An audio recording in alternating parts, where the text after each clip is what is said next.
Assalamualaikum semua.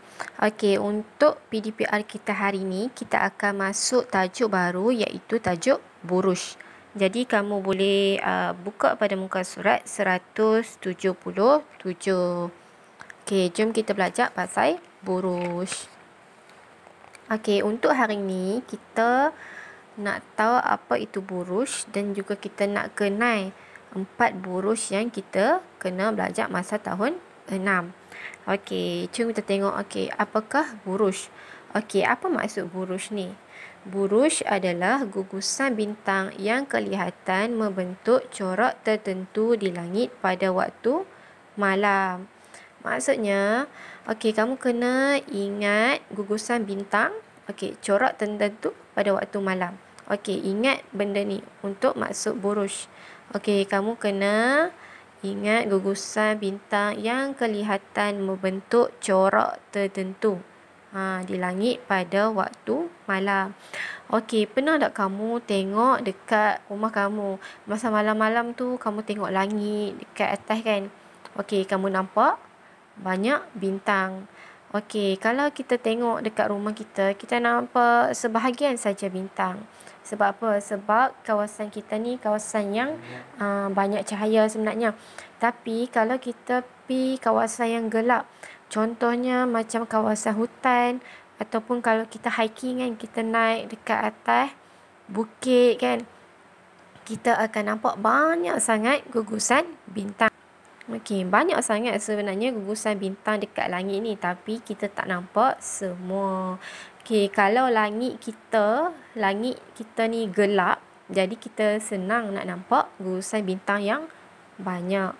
Okey, gugusan bintang ni dekat langit ni, kalau kita cantum-cantumkan bintang tu, okey, kita akan nampak corak-corak tertentu. Macam ada gambar ni kan. Okey, ni ada bintang, bila kita sambung-sambungkan dia nampak macam corak satu benda lah. Okey, itu sebenarnya buruj. Okey, buruj ni ahli astronomi ni dikaji sebenarnya ada banyak buruj kat langit. Ada 88 buruj semuanya. Okey. Tapi untuk hari ni kita belajar 4 sahaja. Kamu biasa dengar kan? Buruj Scorpio, buruj Pari. Okey, kita akan belajar hari ni. Okey, tengok dekat sini, fikir sejenak. Mengapakah bintang-bintang sentiasa berubah kedudukannya seperti matahari dan bumi? Kenapa bintang kat langit tu kita tengok kadang-kadang duduk dekat sana, kadang-kadang duduk kat situ. Dia lain-lain tempat. Kenapa? Sebab bumi kita ni berputar mengelilingi matahari. Dan pada masa yang sama, bumi kita ni berputar pada paksinya.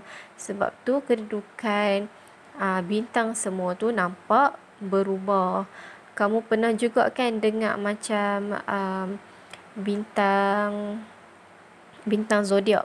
Macam ada Cancer, ada Aquarius, lepas tu ada Taurus, ada Virgo. Okey, semua tu adalah bintang zodiak. Bintang zodiak ni kita dapat tengok pada bulan tertentu saja. Okey, macam kalau bintang Libra, kita akan dapat tengok pada bulan 10. Bulan 10 saja kita akan nampak bintang Libra. Sebab apa? Sebab bumi kita bergerak mengelilingi matahari. Jadi bila bumi kita sentiasa bergerak, kita akan nampak bintang-bintang yang berlainan. Okey, jom kita tengok buruj dekat langit. Okey, jom kita tengok buruj yang kita akan belajar. Okey, kedudukan Malaysia terletak di garisan khatulistiwa. Jadi, kita dapat melihat buruj-buruj di kedua-dua hemisfera utara dan hemisfera selatan. Okey, kamu tahu tak apa maksud hemisfera utara dan hemisfera selatan? Okey, cikgu tunjuk, ini adalah gambar bumi. Okey, garis ni adalah paksi bumi. Okey, Okey, garisan titik-titik yang cikgu buat ni merupakan garisan khatulistiwa. Garisan khatulistiwa ni maksudnya garisan yang membahagikan antara hemisfera utara dan juga hemisfera selatan, iaitu bahagian utara dengan bahagian selatan bumi lah. Okey, garisan khatulistiwa ni berada di tengah. Okey, kita negara Malaysia, kita punya negara ada dekat garisan khatulistiwa. Kita duduk tengah-tengah antara garisan ni. Okey. Kalau dalam buku teks dia kata hemisfera utara, maksudnya bahagian atas bumi. Okey, di sini adalah bahagian hemisfera utara, iaitu bahagian Arktik. Okey, yang di bawah bumi adalah bahagian hemisfera utara, bahagian Antartika dekat sini. Okey, bumi terbahagi kepada dua hemisfera, iaitu hemisfera utara sebelah atas dan hemisfera selatan iaitu sebelah bawah. Okey, kita akan tengok buruj mana yang akan dapat lihat dekat hemisfera utara dan buruj mana yang akan kita lihat pada hemisfera selatan. Okey, kamu boleh baca dekat sini. Cuma hari ni cikgu nak terangkan secara ringkas lah mengenai 4 buruj ni. Okey, kita tengok buruj yang pertama iaitu buruj biduk. Okey, buruj biduk ni dia ada 7 bintang. Okey, 1, 2, 3, 4, 5, 6, 7. Dia ada 7 bintang yang terang. Kalau kita tengok dekat langit, kita nampak 7 bintang yang terang tu, kita akan dapat kenal pastilah yang buruj ni adalah buruj biduk. Okey, buruj biduk ni dia menyerupai mangkuk ataupun gayung ataupun senduk. Buruj biduk ni dia nampak macam cedok. Kalau kita sambungkan garis-garis dia, kita akan nampak rupa buruj tu seperti senduk ataupun cebok.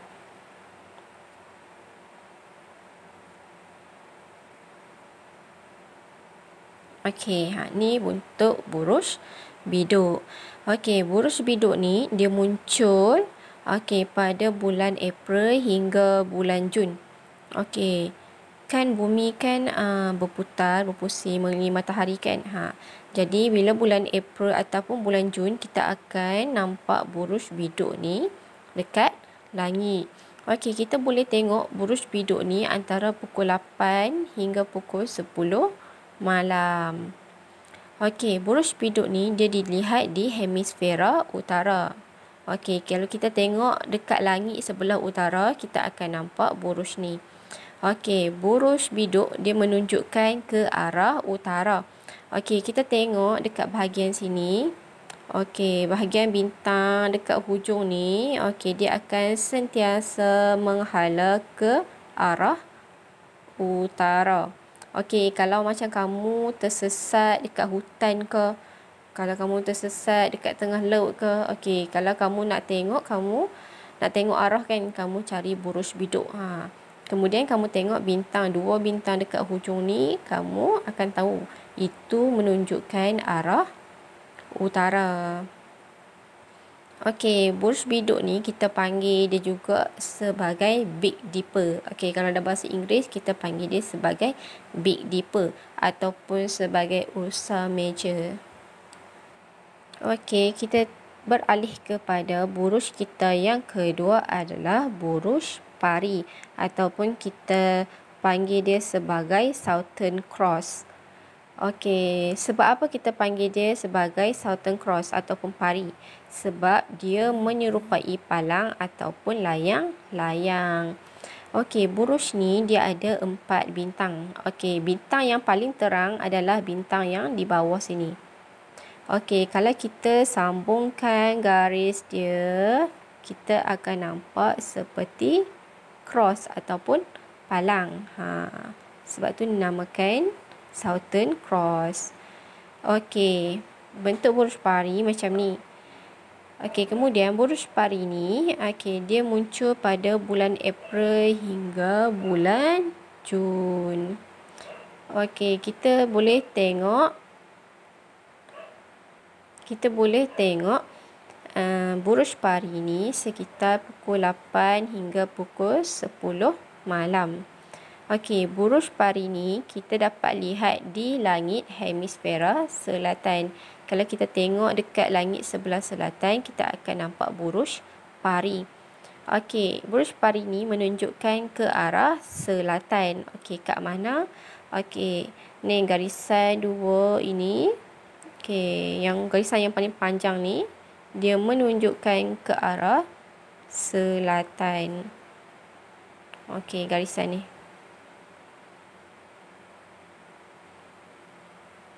Okey, kita tengok buruj yang seterusnya adalah buruj Scorpio. Okey, buruj Scorpio ni menyerupai seekor kala jengking. Okey, bentuk dia macam kala jengking kalau kita sambungkan garis-garis pada bintang dia.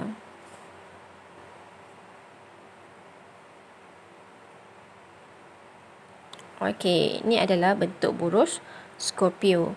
Okey, buruj Scorpio ni dia muncul antara bulan Jun hingga bulan Ogos dan kita boleh tengok buruj ni pada pukul 8 hingga 10 malam. Okey, buruj Scorpio ni kita boleh lihat pada langit di sebelah selatan. Okey, dilihat di hemisfera selatan. Okey, buruj Scorpio ni dia tidak menunjukkan arah, tetapi okey, buruj Scorpio ni digunakan oleh petani. Okey, kalau petani nampak buruj Scorpio ni dekat langit, tu depa dah tahu maksudnya musim menuai dah tiba. Okey. Ni adalah buruj Scorpio. Okey, kita tengok buruj yang terakhir adalah buruj Berlantik. Okey, buruj Berlantik ni adalah buruj yang paling menonjol. Maksudnya kita senang sangat nak tengok buruj Berlantik ni. Okey, dia menyerupai pemburu dengan pedang. Okey, mari kita tengok bentuk dia. Macam mana yang dikatakan bentuk seperti pemburu.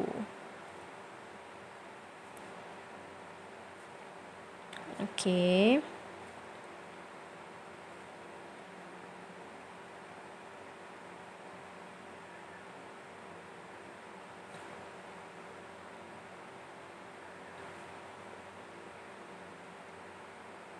Okey, ni adalah bentuk buruj Berlantik. Okey, ni nampak macam badan orang kan? Okey, nampak macam badan orang, ni tangan dia.